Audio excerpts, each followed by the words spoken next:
नमस्कार। हमारी ये जो भागदौड़ भरी जिंदगी है, इसमें स्ट्रेस, तनाव तो जैसे एक हिस्सा ही बन गया है ना? लेकिन क्या इसका समाधान हजारों साल पुराने ज्ञान में छिपा हो सकता है? आज हम गीता की एक ऐसी ही गहरी सीख को समझेंगे जो हमें तनाव मुक्त जीवन का रास्ता दिखा सकती है।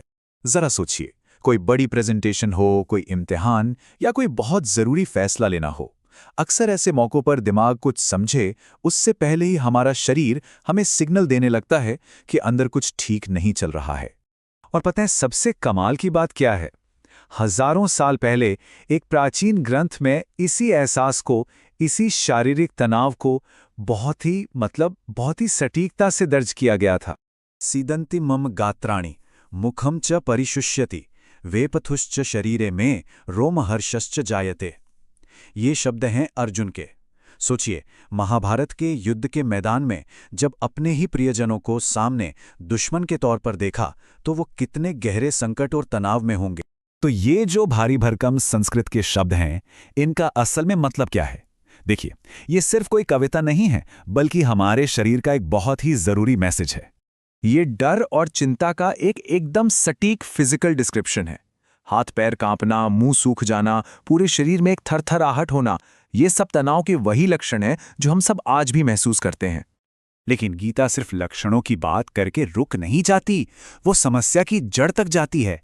ये शारीरिक संकेत तब उभरते हैं जब हमारे मन पर डर और नतीजों से बहुत ज्यादा अटैचमेंट हावी हो जाता है और हमारा अंदरूनी बैलेंस बिगड़ जाता है। चलिए, अब इस पूरी बात को आज की दुनिया से जोड़कर देखते हैं। एक छोटी सी कहानी के जरिए समझते हैं कि हजारों साल पुराना एहसास आज हमारी जिंदगी में कैसे दिखाई देता है। तो ये हैं प्रिया। प्रिया एक बहुत ही टैलेंटेड प्रोफेशनल हैं जो अपने काम को लेकर बेहद जुनूनी और सीरियस हैं। आज प्रिया के करियर का सबसे बड़ा दिन है। एक ऐसी प्रेजेंटेशन जिस पर उसका प्रमोशन, उसकी पहचान और शायद उसका भविष्य सब कुछ टिका है। प्रेशर एकदम पीक पर है।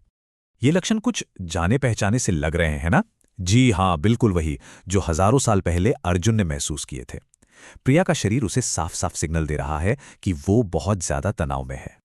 और बस यहीं पर तनाव हावी हो जाता है। फेल होने के डर से घबराकर प्रिया अपने शरीर के संकेतों को इग्नोर करती है और हड़बड़ी में, जल्दबाजी में एक ऐसा फैसला ले लेती है जो उसकी पूरी मेहनत पर पानी फेर देता है। लेकिन जरा सोचिए, क्या होता अगर प्रिया उस पल में एक अलग रास्ता चुनती? क्या होता अगर वो गीता के उस ज्ञान को अपनाती? चलिए देखते हैं कि इससे क्या फर्क पड़ सकता था। देखिए, यहां दो रास्ते बिल्कुल साफ हैं। एक है डर से भरी प्रतिक्रिया का रास्ता, जो हमेशा घबराहट में गलत फैसलों की ओर ले जाता है।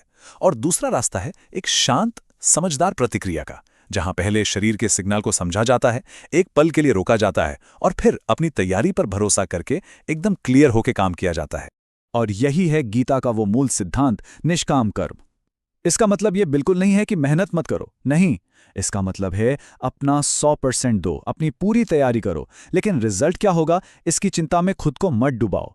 फोकस काम पर रखो, फल पर नहीं। तो ठीक है, सवाल यह है कि हम इस ज्ञान को अपनी रोज की जिंदगी में कैसे उतार सकते हैं, मतलब इसे प्रैक्टिकल कैसे बनाएं? इसका एक बहुत ही आसान सा 3 स्टेप प्रोसेस है। पहला, जब भी तनाव हो तो अपने शरीर के सिग्नल्स को नोटिस करें कि हो क्या रहा है। दूसरा, तुरंत रिएक्ट करने की बजाय एक पल के लिए रुकें, एक गहरी सांस लें।